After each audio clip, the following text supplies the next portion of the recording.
औज़ुबिल्लाहिमिनश्शैतानिर्रजीम बिस्मिल्लाहिर्रहमानिर्रहीम अल्लाहुम्मा सल्लि अला सय्यदना व मौलाना मुहम्मदिन व अला आलि मुहम्मद। नाज़रीन अस्सलाम वालेकुम। मैं अपने YouTube channel Parwaz point of view के साथ हाज़िर खिदमत हूँ। तो एक दो ख़बर है बड़ी अहम और उस पर बात होगी। तो सबसे पहले आज तारीख़ है 2 अगस्त 2025। तो सबसे पहले ये बात करना चाहूँगा कि डोनाल्ड ट्रंप जो अमेरिका के सदर हैं, उन्होंने एक दो दिन पहले ये कह दिया कि आई लव पाकिस्तान। तो इधर की जो हुकूमत फूले नहीं समा रही थी। उसके बाद ये आ गया कि अब 19% जो है वो टैरिफ वो लगा दिया ट्रंप ने। तो उसका ऐलान भी वो ट्रंप साहब वो कर रहे थे, आई लव पाकिस्तान कह रहे थे। तो उसके बाद एक और ये हुआ कि अब जो तेल है वो अमेरिका से ख़रीदा जाएगा और महंगे दामों ख़रीदा जाएगा। अब आप अपनी जेबें जो है ना उनको ठीक कर लें। ये हुकूमती कारकर्दगी है इसकी। ये कहते हैं कि हम मईशत को बेहतर कर रहे हैं, ये मईशत को बेहतर कर रहे हैं। जब डोनाल्ड ट्रंप नहीं था अपना हुकूमत में, तो उस वक़्त 4 से 5% था जो टैरिफ। इन्होंने आई लव पाकिस्तान का उसके बाद टैरिफ जब उसको कर दिया 19%।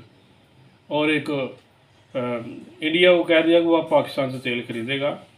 और ये बहुत बड़ा मज़ाक था पाकिस्तान के साथ। अब वो 19% टैरिफ और तेल पाकिस्तान उधर से लेगा और महंगे दामों लेगा। ये मुआशरदान बता रहे हैं कि पहले हम तेरे ईरान और सऊदी अरबिया ये जो मुमालिक उनसे लेते थे, उसके बाद लेकर कई दफ़ा पैसे भी नहीं देते थे, तो उनको रोल बैक वो जो है ना वो कर लेते थे। तो अब वो भी नहीं होगा, ये पैसे नकद होगा, नकदों का सौदा होगा उधर। तो पाकिस्तान को अब देखते हैं कि फ़ायदा होगा या नुकसान होगा। इनके होते हुए मेरा अपना ये व्यू है कि ये आले शरीफ का ख़ानदान हुक्मरान हो और पाकिस्तान को फ़ायदा हो जाए, ये कभी नहीं हो सकता। सिर्फ इनको तो फ़ायदा हो सकता है, इसमें इनका फ़ायदा लाजमी होगा। क्या है सबसे बड़ा फ़ायदा? सबसे बड़ा फ़ायदा इनका ये है कि अमेरिका के साथ जैसे भी चाहे पाकिस्तान डूबता जाए, पाकिस्तान की मईशत जैसे भी चाहे होती रहे, हमारे तल्लुकात अमेरिका से बेहतर है, ताकि वो जो है ना अंदर एक गडियाला जेल में उसको उसकी सिफारिश ना उधर से आ जाए। लोगों में ये एक तासर पैदा हो जाए कि पाकिस्तान की इस हुकूमत के तल्लुकात अमेरिका से बहुत अच्छे हैं। क्योंकि वो पीटीआई वाले वो हैं ना, वो भी बड़ा वावेला करते हैं कि हमारे जो ट्रंप आएंगे हमें वो ये कर देंगे, वो कर देंगे, ये रिलीफ मिल जाएगा। तो उसी डर से ये लोग उधर इतने बड़े। और एक बात और बता दूं, उसके बाद ये देखें कि ये जो ट्रंप है, ट्रंप को छोड़ दें। मैं ये कहता हूँ कि आज पाकिस्तान की पूरी हिस्ट्री में कोई एक बंदा ये साबित कर दे कि जब भी अमेरिका के साथ इन पाकिस्तानी गवर्नमेंट ने तल्लुकात बनाए उसका फ़ायदा हुआ कि या नुकसान हुआ। मेरा अपना ख्याल है कि नुकसान ही हुआ, तो अब भी ऐसा ही होगा, ये तो नज़र आ रहा है। तो एक और बात ये करनी थी कि 5 अगस्त को जो पीटीआई ने ऐलान कर रखा है कि पूरे मुल्क में एहतजाज होगा, तो उसकी वाज़ेह शक्ल अभी तक मीडिया में नहीं है कि एहतजाज का तरीक़ाकार क्या होगा, कैसे होगा। लेकिन एक चीज़ मैं आपको ये बता दूं, मैंने अपने जो ज़राए हैं उनसे पता किया है कि उनका जो ये जो प्लान है ना, बड़ा मेरे हिसाब से माठा सा है। ये प्लान ये है कि हर शहर में हर गांव में एहतजाज होगा। एहतजाज का क्या तरीका होगा? ये ऐसा एहतजाज कर रहे हैं जैसे कोई ये अमेरिका में रहते हैं या इंग्लैंड में रहते हैं या यूरोपियन ममालिक में रहते हैं। ये कह रहे हैं कि गली गली में लोग बाहर आएंगे और अपना एहतजाज कौन रिकॉर्ड करेगा इनके एहतजाज? शहरों में लोग आएंगे, सड़कों पे आएंगे या अपने मोहल्लों में आएंगे, देहातों में मोहल्लों में आएंगे, तो वो अपना एहतजाज रिकॉर्ड। ऐसे एहतजाज पाकिस्तान में रिकॉर्ड नहीं होता।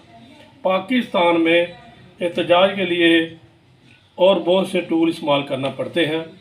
लेकिन मेरा ख्याल है कि ये पीटीआई वाले डरे हुए हैं और केपी के अलावा मेरा नहीं ख्याल कि बाकी सूबों में ये बहुत सारे लोग जो हैं वो बाहर निकाल पाएंगे।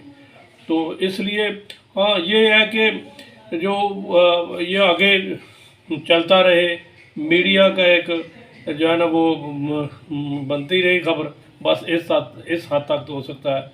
इसका फ़ायदा मेरे ख्याल में नहीं होने वाला।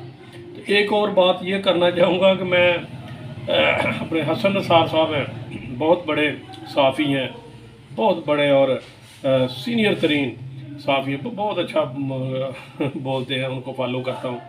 उन्होंने एक बात कही और वो उस बात पे मुझे हंसी भी आ रही है। मियाँ नवाज शरीफ की वो बात कर रहे थे कि बेगम आपदा हुसैन थी, बहुत बड़ी सियासतदान थी। उन्होंने कहीं ये बताया कि वो ना शेर पढ़ा उन्होंने, वो कुछ मुझे कुछ मरने का शौक़ भी था, ऐसा है ना, एक मुनीर न्याजी का शेर है। तो वो कहता है, नवाज शरीफ कहने लगा बेगम साहबा को कि ये आपका शेर है। उसने कहा नहीं। अच्छा, आप पढ़ रही थी, मैंने कहा शायद आपका शेर है। तो उसके बाद ये इससे बड़ा मज़ाक ये कि उसने ये कहा कि ये किसका, फिर ये किसका है। उसने कहा जी वो बहुत बड़ा शायर है मुनीर न्याजी, उसका ये शेर है। अच्छा, नहीं, वो इसने वो नहीं कहा वो बहुत बड़ा शायर है, उसने कहा मुनीर न्याजी का शेर है। उसने कहा कि मुनीर न्याजी का शेर, वो कौन है, अंदाज़ा लगा ले ये है। मसलन मैं ये कहता हूँ कि ये एक तो पढ़े लिखे नहीं है और दूसरा पढ़ने लिखने की कोशिश भी नहीं करते, इनके बिल्कुल इन पे आता है ये।